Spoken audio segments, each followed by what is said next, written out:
Train hard, Recover faster. and bring on the gains with recovery systems. And your host, Coach Mike on the mic.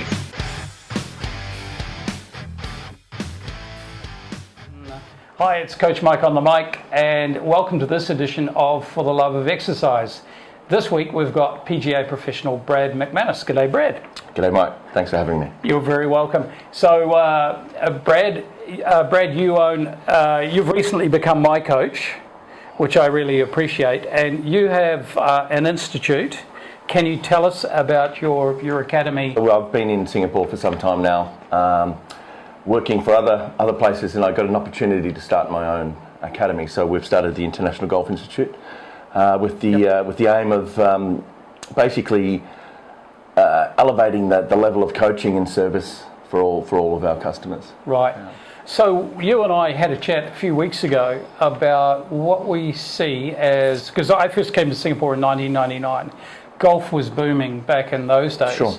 And in recent years, it's really been competing against a lot of other sports. For example, in recent times, probably triathlon and cycling would be two that mass participation. But it's competing in a sense of the time that those sports require. Yep. Will disqualify golf from being in the mix. Sure. So what I've seen and what I've noticed is that there appears to be a comeback towards golf. Any comments on that? I think that, whether it's a cycle or I'm not sure, but there was a definite boom. There's no doubt about that. Yep. When I first came over to Singapore, it was everyone was doing it. The lessons were off the charts, constant flow of people. Yeah. And then it definitely died down, and it became a bit of a theory that a lot of people were going to cycling. And it's true. A lot of my friends actually began cycling, and it was an alternative amount of time that you could spend away from your family. That's what it was. How long can you spend? Do you want to spend 4 to 5 hours on the golf course? Yeah. Or do you want to go and still get fit and maybe do two hours of cycling? Yeah. That was the thinking behind it. But again, you can sort of feel a new thing coming through where Singapore in particular, they've elevated their Singapore Open again. It's come back. And the quality of players coming through now, because the coaching has got better, the quality of players is definitely lifting. Right. And without a doubt, the government's recognising that now with the funding. They're starting to put a little bit more funding back into it.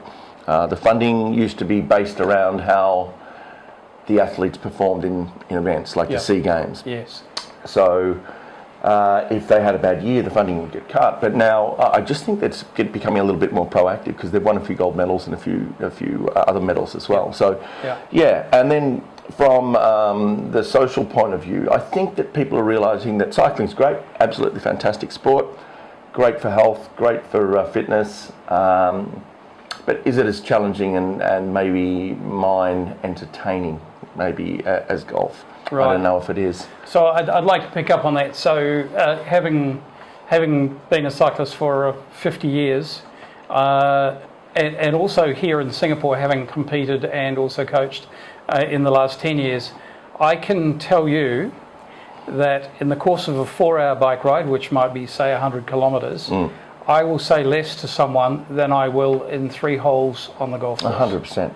So there's an element of sociability, and also the fact that everyone's going through the same thing on a golf course, where it's the agony and the ecstasy of a good result or a bad result, and there's something about that pulls people together. I think the game has in essence pulls people together, and from a point of view of not only a physical challenge, but I think there's a lot of mental aspects and character aspects to golf that are not necessarily there in the same way in the likes of endurance sports like cycling and triathlon.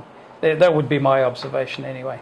Yeah, right. Fair enough. I mean, from the mental aspect, I mean, golf. I mean, when you're playing out on the golf course, you've got to be able to focus, and then you've got to be able to switch off. So in that switch off period, it is a social event. So you're spending 4 hours with people, and if they're wanting to be out there on a beautiful facility and enjoying themselves, then there's a lot of fun being had on the golf course. Yeah, absolutely. A lot of communication. So I mean, people often use it from a networking point of view as well. Yeah. So there was that element where people would go to university and then start off in companies, and A lot of those companies wanted people to do business on the golf course because you get 4 hours to spend with somebody, and your character's going to come out in that 4 hours. Exactly. You learn a lot about people on the golf course because to some extent it's a reflection of who they are. Yeah, that's exactly right. I want to pick up on something you said. It was actually one of my questions for later, but you've already touched on it. So you're talking about the mental aspects, the difference between practice time and game time. What's the mental shift in your view, and how does it change during the course of a round as well? Well, when it comes actually on the golf course itself, when you're having a shot, there's that preparation period. Right. You need to switch on at some point, and you need to switch off as well. Okay. So what you'll do is you'll do all the pre-shot preparation. You'll be focusing what challenges ahead of you, what shot you need to play, the elements, the conditions, all of that sort of stuff, and that's consuming your mind. All of that, down slope. What club am I going to hit? What shot am I going to hit? Where's the pin? And it doesn't stop. Yeah. So your mind's constantly ticking over. So if you kept that mentality going all the way through the game after you've hit the shot and you start thinking too much, you're going to get exhausted. Yeah. So you need to have that skill to be able to then switch off. And I think one of the good things that I remember reading about or seeing was there was a period where Ernie Els, for example, as he approached his golf ball, he would put his glove on, and that was the representation of, now let's focus. Right. Okay. The moment he executed his shot, did a little post-shot analysis, and then took his glove back off. Right. That was the end of it. Different. And then he would move away. Yeah. So what do you do in that down period? I mean, you might just look at the crowd. As a professional, you might look at the crowd or just talk to your caddy or whatever. In my case, I look around. I mean, I play golf in Rio Bintan all the time. These days, I just love being out there and just seeing the environment. What a pretty place. What a pretty place, yeah. Yeah. So I want to bring up different body types, different levels of flexibility, which we all have as we get older.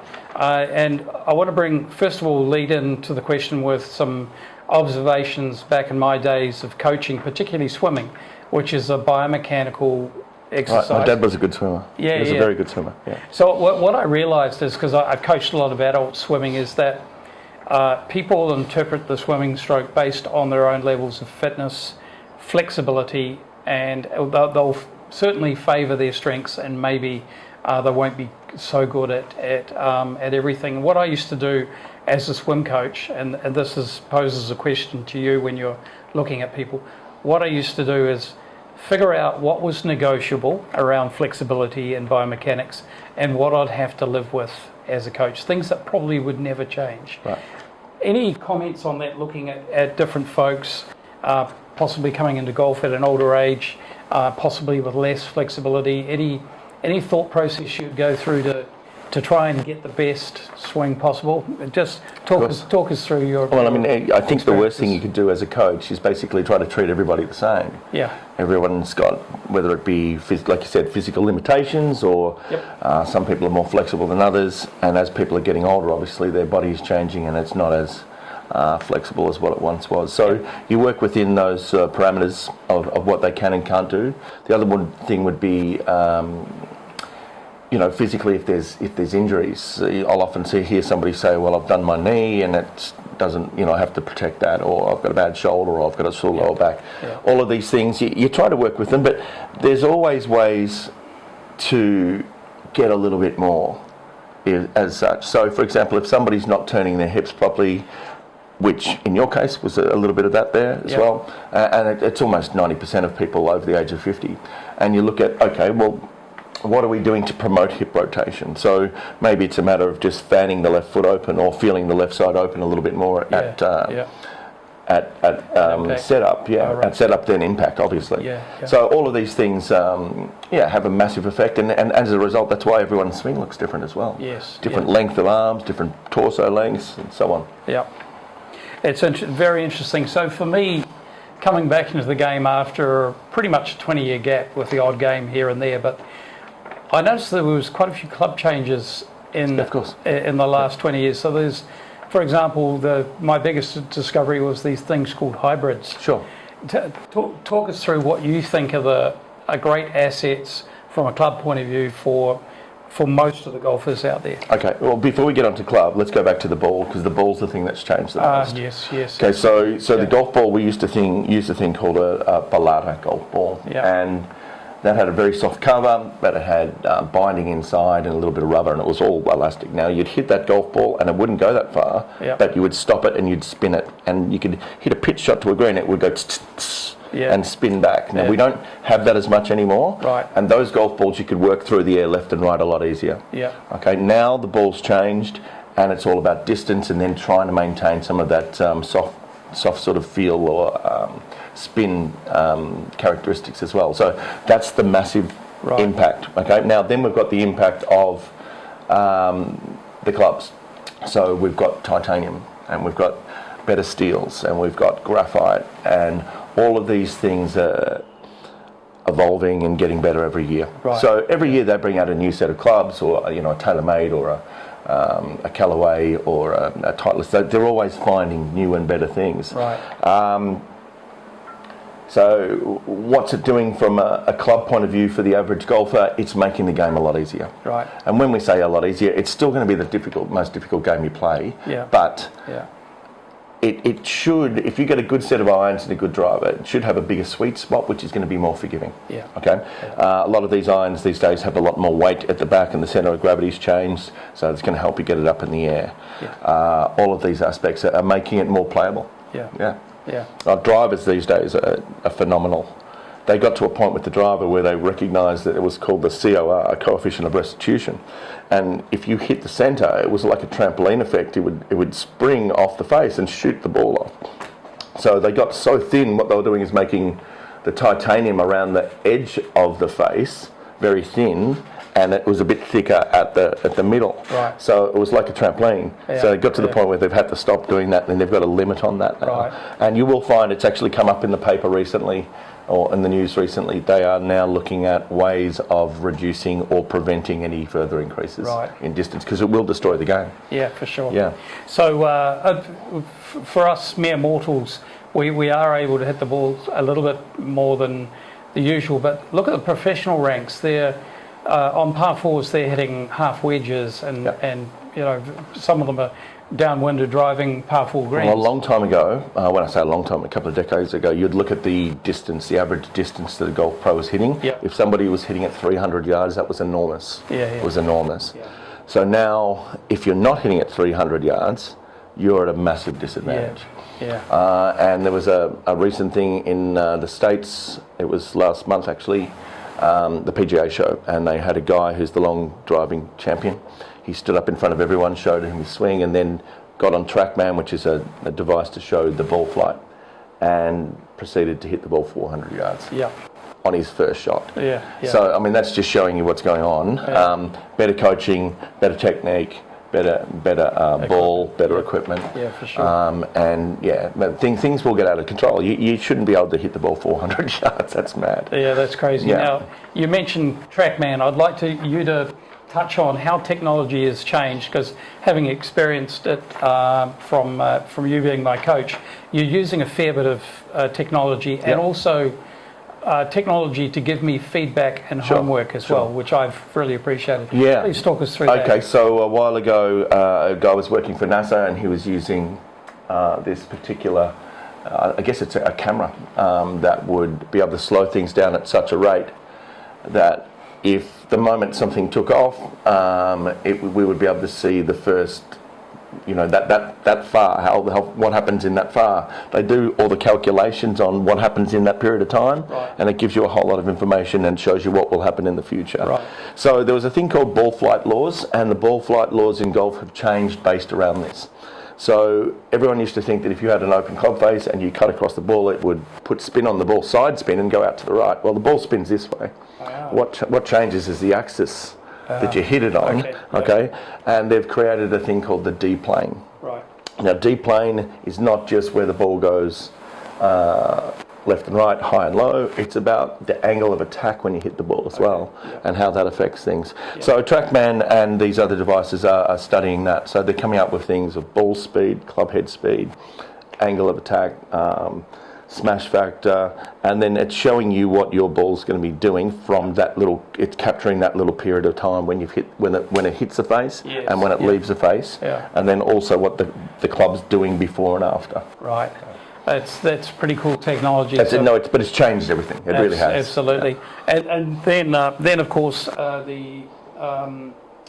the camera and video quality on your basic hand phone has really been useful for you as well. 100%. So I was using initially you just get a little video camera with tape, and that's when I first came over here. So you'd plug the tape in, you'd have the connected to the computer, and we had a thing where you could draw lines and stuff on the screen, and that was the big technology. Now since then it's all changed, the cameras became just proper cameras. I had a thing called a Casio EX1. I had 2 of those, and that was the best. And now I look back at in my cupboard the other day, and there they are, sitting there 6 years later. Now I'm just using my phone. I've got my Apple iPhone, and or any of these, iPhone sort of concepts and smartphones, and that's all you need. I've got a cupboard like that at home here. I bet you do. Just a constant evolution of teaching equipment. The cupboard of disappointment, so-called. Okay, I wanted to touch on. I wanted you to give us your top tip for best ROI for your practice time, return on investment. I want my score to drop.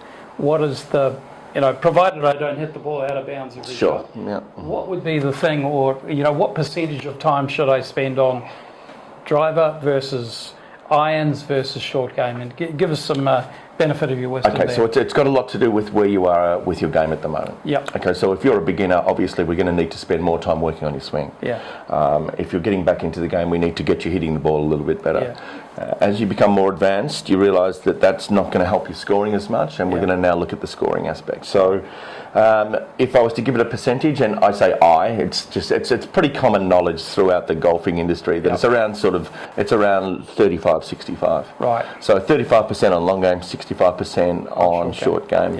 So if you've got 3 hours to practice, you've got to now come in, and this is what I coach. I would say you've got 3 hours to practice. How are we going to utilise that time the best to your advantage? So we come in with a plan, and I make all of my good players, and this is more advanced stuff, right? For kids who want to become professionals, for people who want to bring their handicap down from 12 to 7 and such and such. Okay.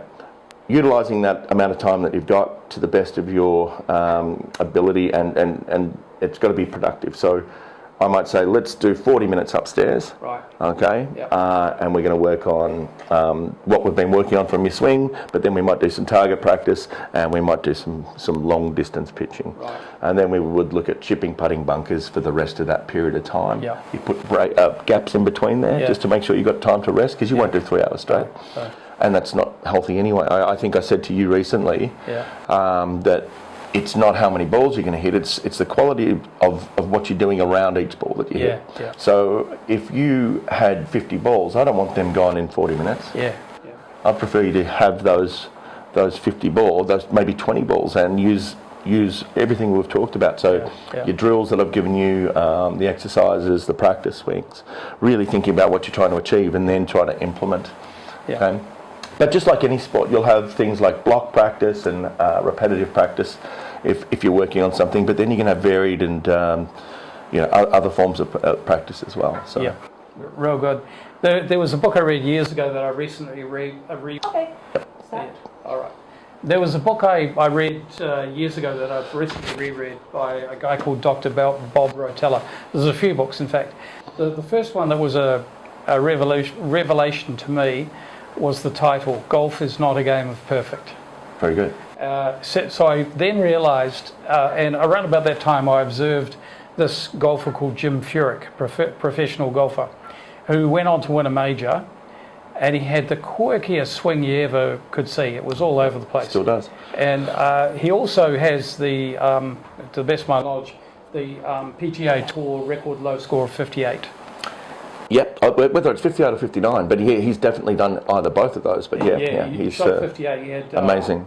he had 4 2s on the card and 6 3s, right. which any day you're shooting those range of numbers, you're going to have Not a low bad score. score. So that's pretty darn good. So thanks to Jim Furyk and Dr. Bob Rotella, I gave myself permission not to be upset if I hit one bad shot. And knowing that all it would take was a good chip or a good putt, and I was back on track. Sure. Yeah. So a big mindset shift from my point of view, just to the moment I hit the ball, it's out of my hands. What happens from that point on? My experience was a similar sort of thing in that I went to watch Greg Norman play in Australia in a tournament. My dad took me along to watch a tournament. And as a kid, your expectations of a professional golfer is somebody who's so good they don't make mistakes. Yeah.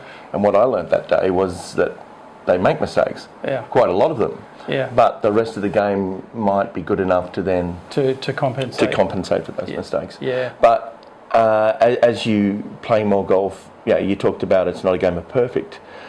The way I teach it is to reduce mistake. Absolutely. Okay, so if I'm hitting the ball and I'm going to try to hit it this way, I'm realistically thinking that's going to be okay. Yeah.